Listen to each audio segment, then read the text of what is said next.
Hello बच्चों, आपका स्वागत है वेदांत केमिस्ट्री में। अगर आप कक्षा 12 में फिजिक्स पढ़ते हैं तो आपको बायोसेवर्ट का नियम अच्छी तरीके से आना चाहिए, क्योंकि एग्जाम में बार बार पूछे जाते हैं और अपने आप में एक मोस्ट इम्पोर्टेंट टॉपिक भी है। तो इसके लिए किस तरीके से हम लोग निगमन करते हैं, इसको आप लोग ध्यान से समझिएगा, ताकि किसी भी तरीके का एग्जाम में गलती ना हो। इसमें कुछ टर्म भी आते हैं, जैसे म्यू नॉट आता है, उसका मात्रक पूछ देता है 1-2 नंबर में, उसका विमेय सूत्र पूछ देता है। इन सभी चीजों को यहाँ पे एकदम अच्छी तरीके से समझाया गया है, और किस तरीके से पूरी डेरिवेशन को हम लोग करते हैं इसको भी आप लोग अच्छी तरीके से समझ सकते हैं। तो इसलिए आप लोग इस वीडियो को ध्यान से देखिएगा, ताकि कोई भी दिक्कत एग्जाम में ना हो और आप एकदम अच्छा से अच्छा एग्जाम में स्कोर कर सकें। बायोसेवर्ट का नियम हमें ये बताता है कि अगर हम लोग कोई धारावाही चालक तार लेते हैं और उसमें अगर हम लोग धारा को प्रवाहित करते हैं तो उसके चारों ओर एक चुंबकीय क्षेत्र क्या होता है, उत्पन्न होता है।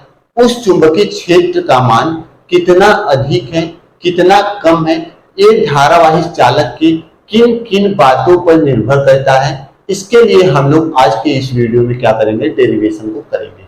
इसको थोड़ा समझते हैं चित्र की सहायता से, और किस तरीके से इसके निगमन का सत्यापन करेंगे उसको भी हम लोग देखेंगे। तो यहाँ पे एक कोई लंबा सा तार आपको दिख रहा है। इस लंबे से तार का एक छोटा सा टुकड़ा लेंगे जो कि ए बी है, और इस ए बी की लंबाई कितनी है, डेल्टा एल। डेल्टा एल के बीच में एक बिंदु O है, यहाँ पे दिख रहा होगा।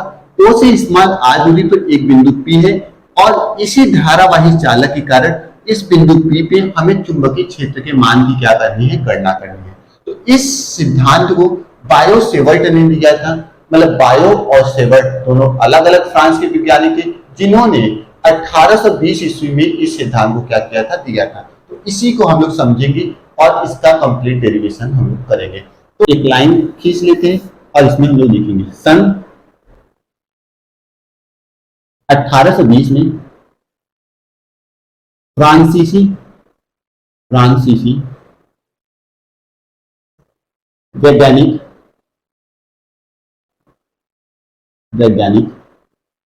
बायो तथा सेवर्ट ने धारावाही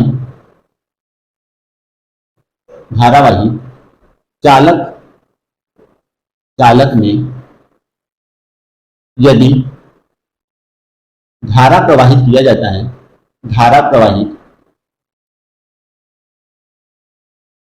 किया जाता है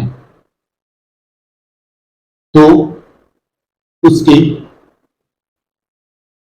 चारों ओर चुंबकीय क्षेत्र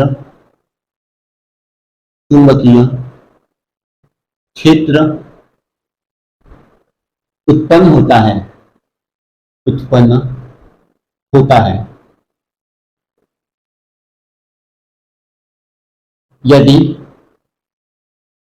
कोई चालक का लघुखंड डेल्टा एल, मतलब एक तार है लंबी सी, और उसका एक छोटा सा हम लोग टुकड़ा लेंगे जिसको हम लोग लघुखंड बोल रहे हैं, जिसकी लंबाई क्या है, डेल्टा एल।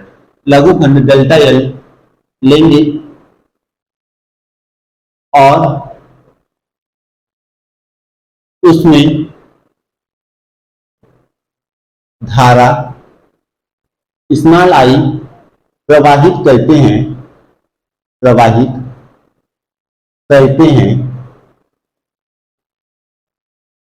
तो उस लघुखंड से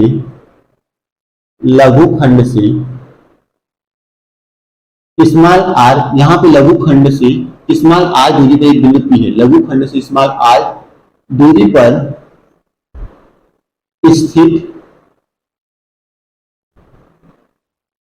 बिंदु P पर उत्पन्न चुंबकीय क्षेत्र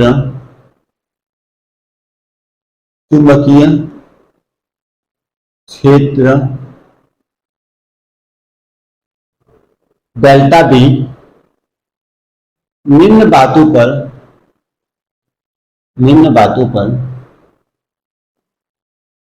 निर्भर करता है, निम्न बातों पर निर्भर करता है, निर्भर करता है। ठीक, मतलब यहाँ पे इसको पढ़िए और देखिए। बायो सेवर्ट एक फ्रांस के वैज्ञानिक थे जिन्होंने एक धारावाहिक चालक में धारा प्रवाहित किया, तो उसके चारों देखा कि एक चुंबकीय क्षेत्र उत्पन्न होता है। यदि कोई चालक का हम लोग लघुखंड छोटा सा टुकड़ा लेते हैं और उसमें धारा प्रवाहित करते हैं, तो उस लघुखंड से स्मॉल आर दूरी पर एक बिंदु P है, जिस पर जो चुंबकीय क्षेत्र है वो निम्न बातों पर निर्भर करता है। तो किन किन बातों पर निर्भर करता है उसको हम लोग देखेंगे। तो पहला, चुंबकीय क्षेत्र, चुंबकीय क्षेत्र धारावाही, धारावाही चालक में, चालक में प्रवाहित, प्रवाहित होने वाली, होने वाली धारा की, धारा कितना धारा प्रवाहित हो रही है स्मॉल आई, धारा की अनुक्रमानुपाती होता है, अनुक्रमानुपाती, अनुक्रमानुपाती होता है। तो चुंबकीय क्षेत्र को हमने किस अक्षर से लिखा है, डेल्टा बी से, तो यहाँ पे डेल्टा बी लिख देते हैं और एक इसके अनुक्रमानुपाती है धारा की। ठीक, दूसरा पॉइंट हम लोग लिखते हैं यहाँ पे। अब हम लोग क्या करेंगे, दूसरा पॉइंट लिखेंगे। पहला चीज तो जो चुंबकीय क्षेत्र है वो इस चालक तार में, तो यहाँ पे चुंबकीय क्षेत्र बल लग रहा है, इस चालक तार में कितना धारा प्रवाहित हो रही है, उस धारा के प्रवाह की क्या होती है, अनुक्रमानुपाती। इसमें स्मॉल आई धारा प्रवाहित हो रही, तो डेल्टा बी स्मॉल आई धारा की क्या है, अनुक्रमानुपाती। दूसरा चीज हमने क्या लिखना है, दूसरा चीज लिखना है चुंबकीय क्षेत्र, चुंबकीय क्षेत्र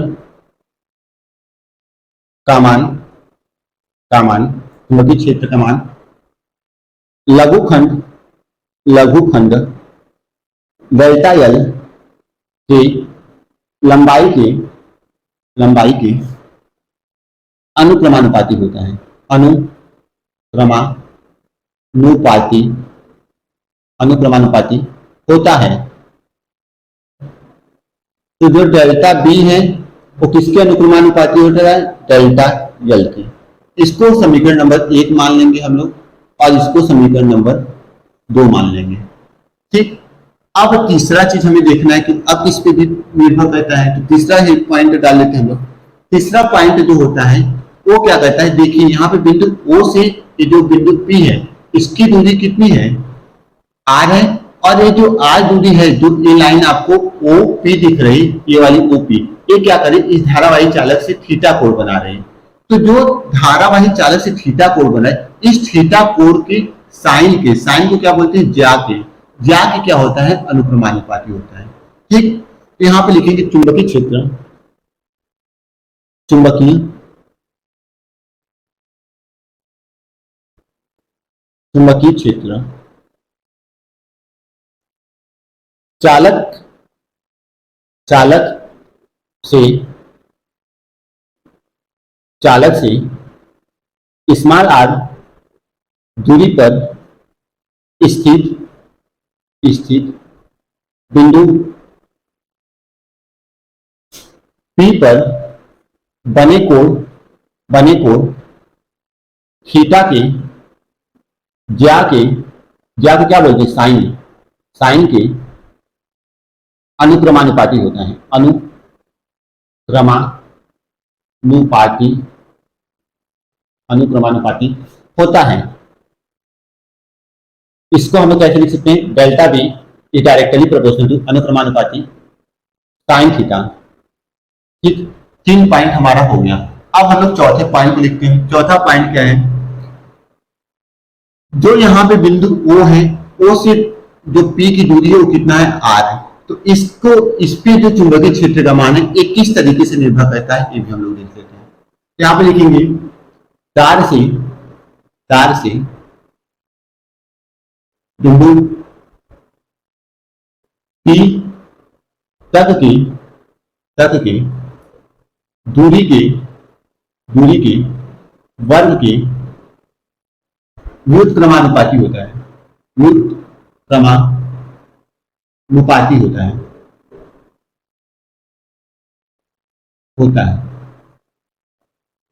चार से बिंदु P तक की दूरी के वर्ग के व्युत्क्रमानुपाती होता है। क्या व्युत्क्रमानुपाती होता है? जो चुंबकीय क्षेत्र का मान है। तो इससे हम लोग क्या निकालेंगे?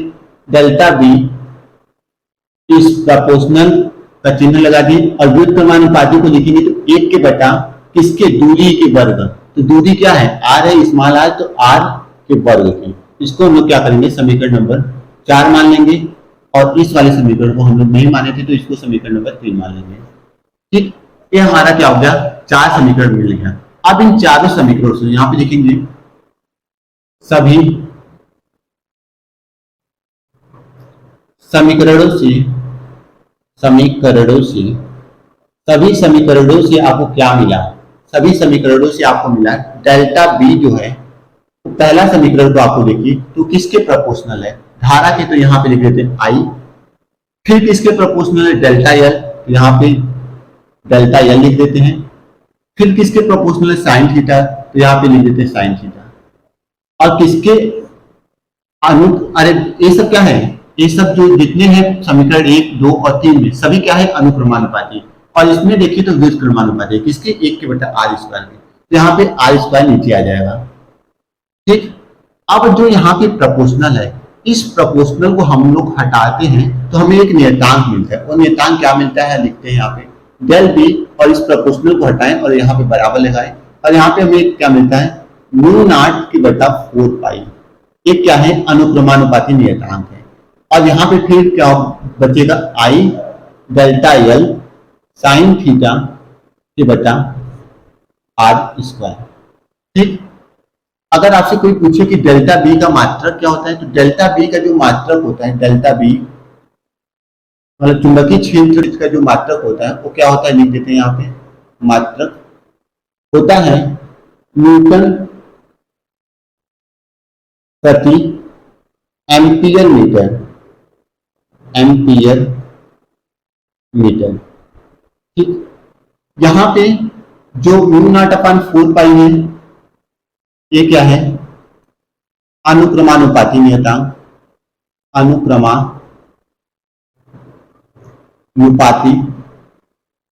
अनुक्रमानुपाती नियतांक।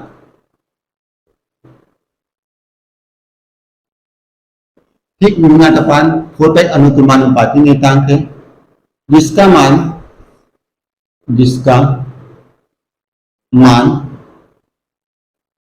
1 गुणे 10⁻⁷ न्यूटन प्रति एम्पियर स्क्वायर होता है। ठीक, अगर हम लोग म्यू नॉट अपॉन 4 पाई का मान कितना होता है? म्यू नॉट अपॉन 4 पाई बराबर कितना है? 1 गुणे 10⁻⁷।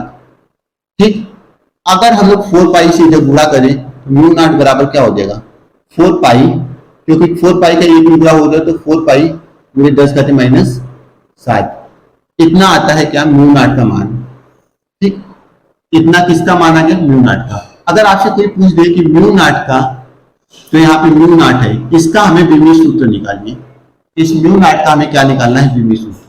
ठीक, तो म्यू नॉट का मात्रक क्या होता है? म्यू नॉट का मात्रक यहां तक आप लोग लिख लिए। ठीक, तो म्यू नॉट का मात्रक आपको पता है क्या होता है? न्यूटन के बटा एम्पियर स्क्वायर। क्योंकि ये इंपॉर्टेंट क्वेश्चन है, बहुविकल्पी प्रश्न में आता है म्यू नॉट का मात्रक पूछने के लिए। यहाँ पे 0 लगा देते हैं, म्यू नॉट। ठीक, तो न्यूटन किसका मात्रक है? बल का। और बल बराबर क्या होता है? द्रव्यमान गुणे त्वरण। द्रव्यमान का मात्रक क्या होता है? किग्रा होता है। द्रव्यमान का मात्रक किग्रा होता है। और त्वरण का मात्रक क्या होता है? मीटर प्रति सेकेंड स्क्वायर। मीटर प्रति सेकेंड का स्क्वायर। इस तरीके से न्यूटन किसके बराबर है? किग्रा मीटर प्रति सेकेंड के स्क्वायर। और एम्पियर जो है, जो धारा है, उसके लिए हम लोग क्या मात्रक यूज करते हैं? जो धारा के लिए यूज करते हैं वो ए यूज करते हैं। ठीक, तो इस तरीके से म्यू नॉट का मात्रक क्या हो जाएगा? किग्रा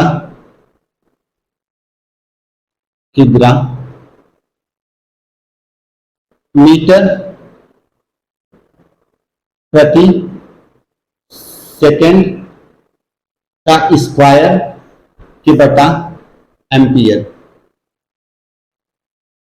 ये क्या होता है, इस म्यू नॉट का मात्रक एसआई पद्धति में, किस पद्धति में, एसआई पद्धति में। यहां पे देखिए आपको स्क्वायर दिख रहा है, तो यहाँ पे स्क्वायर लगा देंगे, ठीक ना। ये चीज आप लोग गलती मत करिएगा, यहाँ पे मैं स्क्वायर भूल गया था। तो ये क्या है, म्यू नॉट का मात्रक एसआई पद्धति में।